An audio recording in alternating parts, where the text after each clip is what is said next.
Hablamos ahora con la primera mayoría nacional en la elección de alcaldes, el reelecto alcalde de Maipú, Tomás Bodanovich. Tomás, gracias por acompañarnos hoy para hablar de un tema que importa. Hola Daniel, gracias a ti por la invitación. Tomás, no te voy a preguntar lo que probablemente te han preguntado 50 veces esta semana, porque creo que lo has dejado súper claro, que no vas a ser candidato presidencial. ¿Por qué decidiste decirlo con tanto énfasis, no con estas típicas declaraciones políticas de que bueno, hoy sí, mañana no, sino que ser súper enfático, de modo que si llegas a no cumplir con esa palabra y lanzarte ahora como candidato, te lo va a cobrar, digamos, todo Chile por el resto de tu carrera? ¿Por qué de alguna manera te amarraste al mástil de la nave, por ponerlo en palabras de la Ilíada, de la Odisea? Yo creo que es muy básico, porque yo creo que mi convicción y mi compromiso está en iniciar un nuevo ciclo en Maipú que tiene 4 años de duración y que eso es incompatible con cualquier reflexión o posibilidad de una candidatura presidencial. Y me parece bien importante dejárselo claro no solo a mis vecinos, que fueron los que me acaban de dar una confianza importante al elegirme con el porcentaje que me eligieron, también a mis equipos de trabajo, para que no nos distraigamos y entendamos que el foco nuestro tiene que estar puesto en el desarrollo de un proyecto en Maipú, a mis compañeros de militancia y a la ciudadanía en general. Entonces creo que es importante no dejar ningún espacio de la puerta semiabierta y ser muy categórico en que los próximos 4 años de mi vida yo los voy a dedicar a trabajar en Maipú. A tus propios partidarios, que imagino que en estos días te estarán inundando de mensajes diciendo, bueno, Tomás, ¿por qué no? Ahora apareces segundo en la CADEM, también detrás de Belín Matei, que mucha gente va a decir, bueno, ¿por qué no vas a querer ser candidato presidencial si es lo que todo político quiere? Hay algunos, yo creo que ante la falta de nombres quizás te dicen, no, pero deberías pensarlo, no seas tan categórico, pero yo creo que la gran mayoría entiende el proceso que estamos desarrollando en Maipú, entiende la responsabilidad que uno tiene con los electores al comprometer un ciclo de trabajo y también entienden el proceso en el que estoy yo, más allá de la popularidad. Yo creo que hay que ser un poquito más frío y racionales para evaluar las candidaturas presidenciales y yo hoy día no solo no tengo ni el nivel de conocimiento ni la competitividad, tampoco tengo la experiencia, no tengo la preparación, no tengo la capacidad de, a esta edad, dirigir un proyecto tan complejo, tan desafiante y de esa envergadura. Yo creo que estamos desarrollando un ciclo que es incipiente en Maipú. Acabamos de recién terminar 3 años de trabajo con una evaluación positiva, eso se agradece y se reconoce, pero estamos recién iniciando un camino. Yo creo que todavía no somos ni siquiera capaces de consolidar un proyecto de cambio, de transformación contundente en Maipú.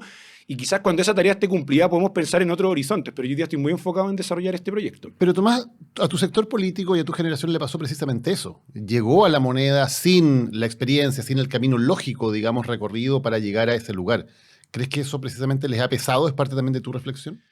Yo creo que en particular el presidente Boric tenía una experiencia mucho mayor a la hora de ser candidato que la que yo tengo. Había estado más expuesto, había tenido cargos de representación política durante más tiempo, había un equipo de trabajo también más consolidado, pero yo creo que es innegable que quizá no estamos en el punto de maduración perfecto u óptimo a la hora de asumir el gobierno. Nos tocó claramente tener que ir a asumir, dada la contingencia política de ese entonces y la alternativa que había al frente. Y bueno, uno a veces dicen, no siempre estás perfectamente preparado para nada, pero a veces llegan los minutos, ¿no? Y hay que tomarlo. Y yo creo que dentro de todo, que fue lo mismo que nos pasó a nosotros en los municipios, ¿no? Digamos que yo con 30 años era una persona con una vasta experiencia en gestión municipal para dirigir un municipio como el de Maipú, además de las condiciones en las que se encontraba. Pero yo creo que cuando uno asume también los desafíos con responsabilidad, con humildad, entendiendo que tiene que apoyarse en otros que sí tienen más experiencia, conformando equipos de trabajo diversos, uno finalmente puede sacar los desafíos por delante. Pero yo creo que en particular, en mi caso personal, estoy en otro proceso, tengo otro compromiso y eso es incompatible con siquiera pensar o reflexionar o distraerme con otra alternativa. Yo hoy día como que firmé un contrato, por así decir, de 4 años y creo que le hace mucho daño a la democracia y la credibilidad de las personas, de sus autoridades, que esto se esté quebrando en la medida que salga una oportunidad mejor. Tomás, ¿qué lección debería sacar tu sector político, debería sacar la izquierda de lo que pasó en Maipú en contraste con una elección que no fue buena para el oficialismo? Perdieron varias comunas importantes, el Frente Amplio perdió varias comunas relevantes, Ñuñoa, pero hablábamos también de comunas tal vez más pequeñas, donde había obtenido el municipio hace 3 años y ahora lo perdieron. O sea, la gente no le renovó su confianza al Frente Amplio. ¿Por qué crees que en Maipú sí ocurrió? ¿Qué es lo que hubo distinto en Maipú de lo que ha pasado en otras comunas de tu sector? Mira, yo no me atrevo a dar lecciones, pero creo que los aprendizajes acá tienen que ser de izquierda a derecha sin distinción y al menos lo que nosotros hemos tratado de hacer en Maipú, en términos muy simples, es dedicarnos a hacer nuestra pega. Yo creo que hoy día los políticos están preocupados de cualquier otra cosa menos de hacer su trabajo de forma sobria, de forma eficiente, de forma honesta. Y a veces vemos a distintos representantes políticos más preocupados de poner puesta en escena, de ser francotiradores o de dedicarse a la opinología, más que de abocarse a hacer una buena gestión pública que permita con obras concretas que la gente pueda vivir un poco mejor, que es el deber que tiene la política en una sociedad, un poco decidir cómo queremos organizarnos, ver qué rol cumple cumple el Estado en eso y tener mejoras concretas y contundentes en la vida de la gente. Y nosotros desde el minuto uno creo que nos abocamos a eso, a concentrarnos en nuestra labor, en hacer una pega honesta, en trabajar muchas horas al día, en dedicarnos a resolver las principales urgencias que nos transmitían los vecinos. En algunas materias tuvimos avances bien concretos que la gente supo valorar, otras todavía están pendientes, pero yo siempre lo digo, la gente no busca en sus representantes superhéroes capaces de resolverlo todo. Eso no existe lamentablemente en el mundo, pero sí espera de sus representantes personas honestas, trabajadoras, sobrias y con el foco bien puesto. Y yo creo que ojalá el caso de Maipú sirva como una referencia para ello. Los porcentajes de voto a nosotros nos sirven de poco. Yo hoy día tengo los mismos presupuestos, las mismas atribuciones y los mismos problemas en mi comuna. Pero si alguna señal podemos darle quizá a gente que está mirando del lado y decir, oye, quizás si nos dedicamos a pelear menos, a pintar menos el mono y a enfocarnos más en la pega, eso puede ser reconocido. Y si los incentivos se ponen bien en la política, yo creo que tenemos que dar por cerrado este ciclo que vivimos de la confrontación, de profitar del conflicto permanente, de creer que pegándole un gobierno es como nos posicionamos. Los países no avanzan así. Los países se basan en la colaboración, en el trabajo concreto y en los avances materiales. Y para eso creo que tenemos que dejar cerrado un ciclo y iniciar quizá otro proceso. Ahora, Tomás, eso también es una crítica a tu propio sector, ¿no? Porque cuando ustedes fueron oposición, fueron muy, muy duros. Le pegaron al gobierno de la época con mucha dureza, con muchas acusaciones constitucionales. Se hicieron muchas promesas también que claramente no se han cumplido, no ha sido posible cumplir en términos de cambios estructurales en el país que el gobierno no ha sido capaz de hacer. Hay también una crítica, una autocrítica a lo que ustedes mismos hicieron, a cómo la izquierda de alguna manera llegó al poder desde la oposición. Sí, yo lo he dicho un montón de veces y lo puedo repetir las veces que sean necesarias, aunque a algunos les moleste. Yo creo que claramente fuimos una oposición injusta en su minuto y yo creo que gran parte de ese actuar respondía a la falta de experiencia en la gestión del Estado. Y hay que decirlo. Cuando uno está administrando cargos, instituciones y poder, se da cuenta que la lógica de la interpelación no sirve de mucho. La lógica tiene que ser de la colaboración y el trabajo. Hoy día el Frente Amplio no se lo va a evaluar por lo que sueña, por lo que impugna, por sus teorías. Se lo está evaluando por la capacidad concreta y material que tiene de mejorar la vida de la gente a través de sus gobiernos. Y eso es lo que la gente evalúa en Maipú. A la gente le da lo mismo un poco, a la mayoría, mi reflexión histórica, mi libro de cabecera, mis discursos. Lo que le importa a la gente es cómo ha avanzado o retrocedido la comuna en los últimos 3 años. En base a eso evalúan. Para el gobierno es lo mismo, para cada municipio el Frente Amplio es lo mismo. Y yo siempre digo, tenemos que lograr un equilibrio entre un proyecto político y con un componente ideológico sólido, pero también con una capacidad concreta de gestionar y transformar realidades. Porque o nos convertimos en académicos o nos convertimos en solamente burócratas que no piensan, y ninguna de las dos es lo que necesita un proyecto político. Tenemos que ser capaces de congeniar de buena forma una tesis política robusta, pero también una capacidad de hacerla real. Porque si nos quedamos solamente en el campo de la idea o las declaraciones, claramente la gente no nos va a seguir renovando la confianza. Y la gente claramente premia lo que se hizo en gestión en Maipú. ¿Dirías que hay algo de esa gestión en Maipú que es distintivamente de izquierda, o que tú dices, bueno, desde tu posición ideológica, digamos, hice algo que probablemente un alcalde de derecha no hubiera hecho? ¿Hay algo que te haga distinto por ser de izquierda en la gestión concreta, digamos, ya que estamos hablando de eso?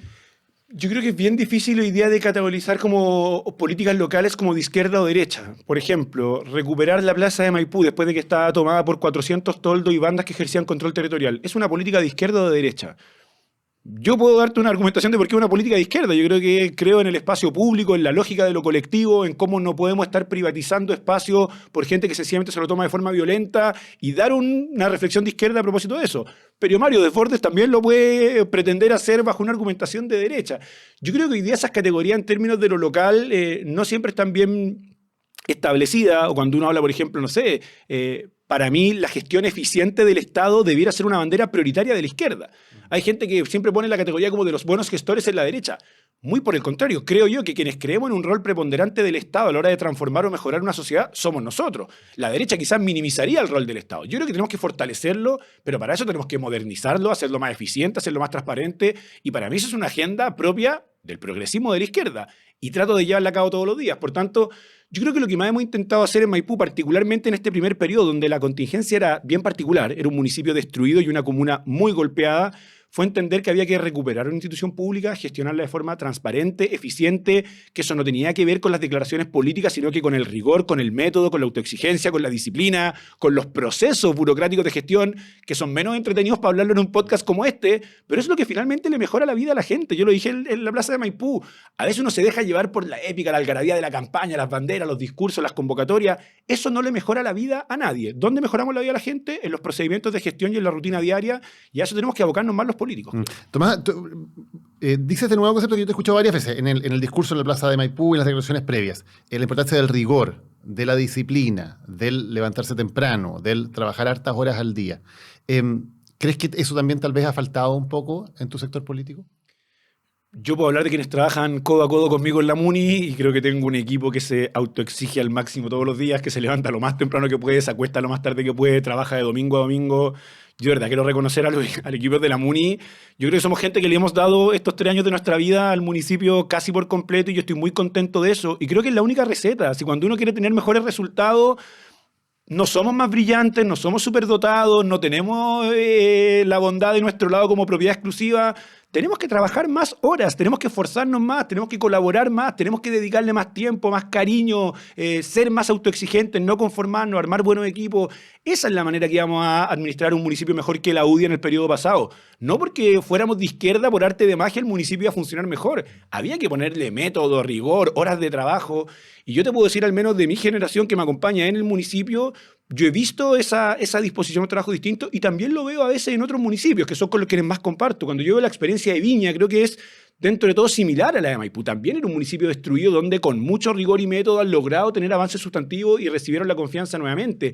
Valdivia, que quizás es un caso más alejado y que no está tanto en la discusión pública, pero el trabajo de la alcaldesa Carla Atman, yo también creo que tiene una forma y un método que es bien llamativo y quizás fuera del estereotipo del Frente Amplio. Ahora, otros espacios de trabajo quizás no son los que yo habito y no tengo una reflexión tan nítida de ello, pero yo creo que a veces está estereotipo, caricatura como el Frente Amplista que se levanta a las 10, se viste como y llega tarde y se va temprano y anda relajado por la vida.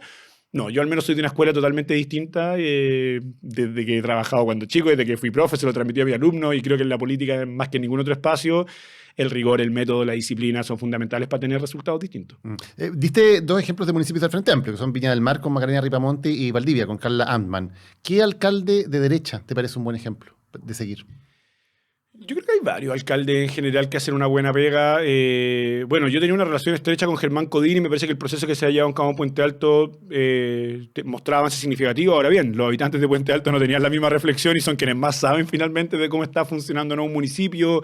Yo creo que Cristóbal Lira en Barnechea hace una pega interesante. Camila Merino en Vitacura, sin duda. Yo tengo una relación bien estrecha y una admiración por ella. Lo que hizo Evelyn Matei también en Providencia también me parece interesante. Nosotros muchas veces compartimos mesas de trabajo, intercambio de prácticas. Yo creo que en general en el mundo municipal está menos esta distinción como de los buenos y los malos. En general tendemos a sentarnos a la misma mesa, a colaborar, a tener prácticas similares. Para hablarte no solo de la derecha, alcaldes como Claudio Castro, por ejemplo, para nosotros fueron una referencia muy importante a la hora de llegar a Maipú. Yo a Castro lo conozco de antes, pero veía su trabajo en Renca y era un poco la referencia que nosotros teníamos de gestión pública y nos sentamos en largas reuniones, jornadas de trabajo, intercambiamos muchas veces equipo. Yo creo que en el mundo municipal hay una dinámica de colaboración mucho mayor quizá que en otras esferas de la política. Tomás, y hay otro elemento por el que muchas veces se ha criticado al Frente Amplio, a la generación de la que tú formas parte, que es el elitismo, ¿no? Es decir, finalmente es una nueva élite que también viene del barrio alto, que también viene de un pequeño número de colegios, etcétera, y que de alguna manera ha ido a las comunas populares, que es tu caso. Tú también vienes de una familia de recursos, vas a Maipú, no eres propiamente de ahí. ¿Cómo se hace ese tránsito para que efectivamente la gente sienta que tú estás haciendo una colaboración y no estás haciendo turismo político, no te estás aprovechando, digamos, de las necesidades de la gente desde una élite, digamos, de una clase distinta? Claro, yo creo que eso es algo que con lo que he tenido que convivir toda mi vida. Yo estoy en el Cumbre, debe ser quizá el colegio más pituco de Santiago, pues, y sumamente conservador y homogéneo. Pero yo siempre he intentado, desde las herramientas que he recibido, desde los lugares donde crecí, no renegarlo ni sentir vergüenza de él, muy por el contrario, pero sí tratar de dedicar mi vida a mejorar las condiciones de vida en espacios alejados de ellos. No me haría mucho sentido estar haciendo política en Las Condes, quizás. Creo que la mayor cantidad de los problemas más urgentes allí están resueltos, y desde que hacía voluntariado en La Pincoya a los 18 años, después me fui a vivir ahí, después trabajé como profe, siempre he tratado de ganarme un poco el respeto en base al trabajo, en que demostrar que no venís de paseo, sino que a veces serís el primero en llegar, el último en irte, el que más horas de trabajo le dedica, el que muestra un compromiso honesto, el que no va de pasada por 6 meses, un año, sino que se establece, se queda y desarrolla un aporte contundente. Yo creo que eso lo aprendí mucho en La Pincoya. La Pincoya es una población con una identidad histórica muy potente, también con una desconfianza hacia lo ajeno muy grande. ¿Te lo dijeron muchas veces? ¿Te lo hicieron sentir? 1000 veces. Pues. O sea, la primera primera vez que llega al barrio, después cuando llega a vivir, después cuando llega al colegio a hacer clases. Pero yo creo que después con el tiempo la gente veía en uno, oye, este chiquillo viene a hacer las cosas en serio, viene a trabajar bien, viene a hacer un aporte sin grandilocuencia, sin pensar que viene a resolverlo todo, viene a sumarse y aportar como uno más. Claro, y quizás con el correr del tiempo me ha tocado usar posiciones de liderazgo, lo mismo que en Maipú. Yo en Maipú llegué ya hace 5 años, antes de ser alcalde, a contribuir en fortalecer el partido, en la campaña de Beatriz Sánchez. Y de a poco uno se va ganando un espacio, pero yo creo que uno no es ni más ni menos por de dónde viene, uno tiene que validarse en el trabajo todos los días. Y claro, tenemos un país con una estructura sumamente desigual donde gran parte de los liderazgos de toda índole provienen lamentablemente de un mismo barrio, por así decir. Pucha, y yo creo que es importante trabajar para revertir eso, pero yo al menos trato de no tener ni vergüenza ni culpa por el lugar de donde vengo, sino que desde ahí tratar de contribuir a revertir un poco una situación que me parece que es sumamente injusta. Hay una frase que también repetiste varias veces, la repetiste cuando hablamos en el día de la elección y también después en el discurso en la plaza de Maipú, que tenía que ver con esto de la nobleza de los recursos utilizados, que por cierto es una cita al profesor Marcelo Bielsa. ¿Por qué te gusta tanto esa frase? ¿Por qué la pones siempre en tus discursos políticos? Porque yo creo que es importante. A veces las personas pretenden que los políticos sean capaces de resolverlo todo, y eso no es posible. Yo le dije, hay cosas que vamos a poder resolver y otras que no, hay proyectos que van a salir y otros que no, hay sueños que vamos a conquistar y otros que no, pero para mí es muy importante la forma en la cual uno trabaja y no traicionar la nobleza de los recursos utilizados. Hacer una pega que, independiente de los resultados que pueda obtener, sea hecha con honestidad, con cariño, con transparencia, con autoexigencia. Y creo yo que cuando uno obra de esa manera, es más probable que los resultados lleguen a que no lleguen. Pero yo prefiero poner siempre el foco, y se lo digo a nuestro equipo, en la forma en la que tenemos de trabajar más que en los resultados a toda costa. Yo te voy a decir algo quizá que no es correcto, pero yo creo que reelegirse en una comuna como Maipú, administrando un municipio que tiene un presupuesto de 170.000 millones de pesos, si tú lo quieres hacer a toda costa, no es para nada difícil. Sostenerse en el poder administrando una municipalidad es fácil. Si tú vas a usar la municipalidad para sostenerte en el poder, es sumamente sencillo. Otra cosa... ¿Cómo se hace eso? Contratando gente, dando beneficios directos, saltándote la fila, gastando más de lo que podí. O sea, es fácil. Yo creo que generalmente los alcaldes tienden a reelegirse históricamente en los 90 porque tenían a grupos contentos, clientelizaban mucho ciertas prácticas. Yo creo que el verdadero desafío está en reelegirte, pero respetando la nobleza de los recursos utilizados, haciendo una buena gestión pública, no acaparando de la institución para tu propio beneficio, tratando de llegar y pensar en el desarrollo íntegro de la comuna. Y eso es lo que a mí me pone contento hoy día, más allá del porcentaje o la cantidad de votos, la forma que tuvimos de hacer el trabajo. Y si eso además nos sirvió para tener ese reconocimiento y construir las mayorías para sostener en el cargo, mejor todavía. Pero yo siempre dije, yo prefiero irme con un menor porcentaje de votos o derechamente no electo, pero poder terminar mi gestión y decir, hicimos la pega como nosotros dijimos que había que hacerla. Y yo creo que eso es lo más importante, no solo en la política, en la vida. Y ahí yo soy un bielcista acérrimo. El deporte es lo mismo, uno puede ganar o perder. No hay que transar la nobleza de los recursos utilizados. Y hay un punto clave que tiene que ver con lo que pasa en los municipios. Los municipios, por un lado, son tal vez la única institución que queda en pie en términos de credibilidad. De la gente la siente como una institución más cercana. Hay todavía algo que es bien importante, claro, pero como tú dices, pese a todo. Hemos visto muchísimos casos de corrupción en los municipios y claramente hay un área gris que no se está haciendo correctamente fiscalizada. ¿Cuál es el principal problema que hay hoy día, viniendo tú de un municipio que cuando lo recibiste, lo sabemos, no solamente tiene un hoyo financiero gigantesco, sino un caso de corrupción del que cada vez conocemos más capas, que era lo que pasaba con Katy Barriga, actualmente en arresto domiciliario, su marido Joaquín Lavín acaba de ser también allanado en investigaciones. ¿Cuál es el punto fundamental por el cual hay tanta corrupción en los municipios hoy día? Mira, voy a decir algo un poco contraintuitivo y quizás políticamente incorrecto, pero voy a aprovechar este espacio que me imagino que es menos de clips y cuña para tratar de desarrollar una idea. Hoy día a los municipios les sobran mecanismos de control. De verdad, la burocracia a nivel interno de un municipio y la cantidad de mecanismos de control para evitar la corrupción, que ese es el propósito que tienen, hacen del Estado una cuestión irrespirable, lenta, donde en construir una plaza te puedes demorar 2 años. Esa cuestión no tiene ni un sentido.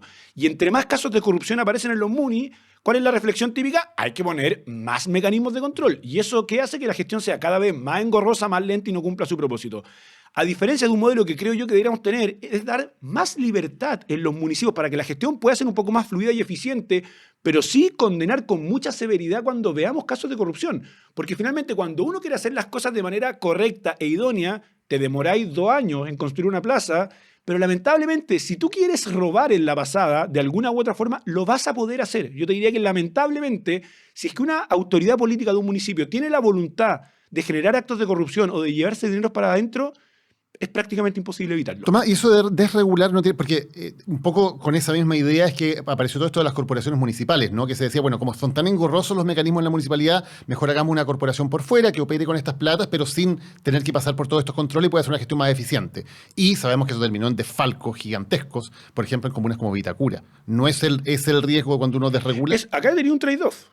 O sea, claramente, a menor mecanismo de control, mayor riesgo. ¿Cuál es el problema que digo yo? Que a veces tenemos a mayor mecanismo de control, parece que el riesgo no disminuye mucho, porque pese a la cantidad de mecanismos, el que quiere robar va a poder hacerlo. Cuando tú, por ejemplo, abres un proceso licitatorio en un municipio de 10.000 millones de pesos para recoger la basura de una comuna, o para cambiar el alumbrado público, para mantener las áreas verdes, y tení 6 ofertas distintas, donde hay una evaluación técnica muy rigurosa, donde uno se puede preocupar mucho de que sea objetivamente realizada, pero donde si alguien en la escala quiere meter la mano y hacer que yo te elija a ti en vez de a ti, y la diferencia de eso son 600 millones de pesos, y la cometa puede ser 200, es difícil, si es que la autoridad tiene la voluntad y quiere crear un mecanismo para generar ese acto de corrupción, evitarlo es muy difícil. ¿Qué creo yo que deberíamos tener? Sanciones durísimas en la medida que podamos identificar cualquier caso de corrupción para que la tentación baje, no en el fondo porque no se puede hacer, sino porque si me llegan a pillar, estoy liquidado. Yo creo que afortunadamente hoy día, dado todos los procesos investigativos, yo tiendo a pensar que un alcalde o alcaldesa o un funcionario municipal la va a pensar 2 veces antes de meter la mano. Pero de verdad es asfixiante el nivel de mecanismos de control que tenemos en los municipios. Una vez se dice, pero ¿por qué no podemos? Por ejemplo, no sé, para pavimentar una calle. O sea, para pavimentar una calle tendréis que dar una vuelta de 8 meses, teniendo el contrato listo, ves que la autorización del ser, y hay un hoyo de los autos, no pueden pasar. Entonces, pero no tiene ningún sentido que nos demoremos 8 meses. ¿Cómo le explico yo a la vecina? Bueno, eso es ¿por qué? Porque necesitamos mecanismos de control, porque hay también una desconfianza en lo local impresionante. Tenemos que andar concursando, postulando casi a todos los recursos, al gobierno regional, a los ministerios. Si nosotros pudiéramos traspasar todos esos recursos directamente a la MUNI y que la MUNI lo administre mucho más rápidamente, la gente no tendría que esperar 2 años a que le pavimenten una calle y se la pavimentamos en un mes. ¿Cuál es el riesgo? Que claro, esa plata puede quizás nunca llegar a la calle, sino que a los bolsillos de un alcalde o alcaldesa. Tomás, y eso tiene que ver también con lo que vemos de un Estado que es cada vez menos eficiente en términos de controlar el territorio, por ejemplo, controlar las economías paralelas, ilegales que muchas veces se toman de territorios de la ciudad, dar respuesta, como dices tú, a cosas tan sencillas como pavimentar la calle o iluminar una calle por motivos de seguridad, construir áreas verdes, en general, que se vea una presencia robusta del Estado. ¿Estamos fallando en eso? Totalmente. O sea, yo creo que hay una deuda en materia de modernización y eficiencia del Estado que es brutal. O sea, perdón que te lo diga, pero con el Estado que tenemos nunca vamos a lograr corregir las desigualdades que tenemos ni generar el desarrollo que esperamos. O sea, yo tiendo a pensar que en una sociedad como la chilena, con ese nivel de distribución de la riqueza, de desigualdades, de injusticia, el rol del Estado es fundamental para poder reorganizar esto de una forma un poco más justa. Pero con este Estado que tenemos es muy difícil que eso se logre, porque de verdad es un Estado burocrático, que no se coordina, que es lento, que le cuesta ejecutar. O sea, nosotros estamos peleando, por ejemplo, hace 15 años la construcción de un colector de agua lluvia. Hay un barrio que se nos inunda cada vez que llueve por completo. Logramos tener los recursos, fuimos a la licitación, la obra de ir partió a mitad de este año, se fue a tomar razón de Contraloría, le hicieron no sé qué observación, tiene que volver para el Serviu, del Serviu de nuevo a la Contraloría, de la Contraloría al Gobierno Regional, en eso la empresa te dice, ya no me cuesta construir lo que me costaba hace 6 meses, se cae, hay que volver a hacer todo el proceso, 3 años más sin colector, y uno se toma la cabeza diciendo, pero esto puede haber sido un mail, puede haber sido una conversación para ponernos de acuerdo y sacar el colector, y la gente se nos sigue inundando. Entonces tú dices como, o corregimos el mecanismo de funcionamiento del Estado, que yo sé que no es algo sexy, no es una promesa de campaña, y, oye, voy a elegir a ese porque va a modernizar el Estado. Además, hay una cuestión compleja con el recurso humano del Estado. ¿Cómo hacemos también que los incentivos del funcionario público sea a capacitarse, a mejorar, y no sencillamente que le digan, oye, vaya a estar ahí toda tu vida tranquilo, independiente como lo hagas, que eso genera un desincentivo a la autoexigencia terrible. Y ahí tenemos mucho que picar. Yo al menos soy un obsesionado con eso, porque en mi experiencia, la única forma que yo tengo de impactar de mejor forma en la vida de la gente es a través de una gestión más eficiente de mi institución. Y esa cuestión tiene que ver con algo que nunca es debate, nunca es tema, porque es fome, pero es lo único que le mejora la vida a la gente. Yo creo que en Maipú al menos han reconocido eso, un municipio que funciona mejor y que ha tenido avances súper concretos y materiales en la vida de la gente. ¿Y crees que ha habido poco énfasis en eso finalmente? Desde tu domicilio político, que es la izquierda, de tener no solamente un Estado mejor financiado o con más recursos, sino un Estado que pueda funcionar de manera eficiente? Yo creo que hay una deuda que es transversal. La derecha tuvo 2 gobiernos y no fue mucho lo que se avanzó en aquello, pero yo creo que como izquierda deberíamos defenderlo como una bandera mucho más prioritaria, porque por último la derecha en su concepción ideológica puede decir esto lo va a resolver el mercado, ojalá que el Estado disminuya su tamaño y su incidencia. Yo muy por el contrario, creo que el Estado tiene que tener una incidencia importantísima en el desarrollo de una sociedad. Si a Chile lo dejáis correr libremente con las condiciones estructurales que tiene, te termina en un caos. Eso no va a generar cohesión social nunca. Acá tiene que haber un Estado que intervenga, que recaude más, que incida más, que pueda garantizar más derechos, pero para eso es como precondición que el Estado sea más moderno, más eficiente, que esté mejor coordinado, que se pueda digitalizar algunos procesos.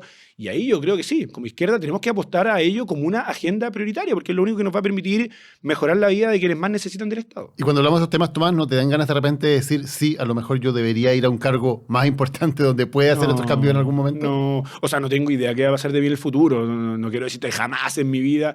No es algo ni que piense ni que desee.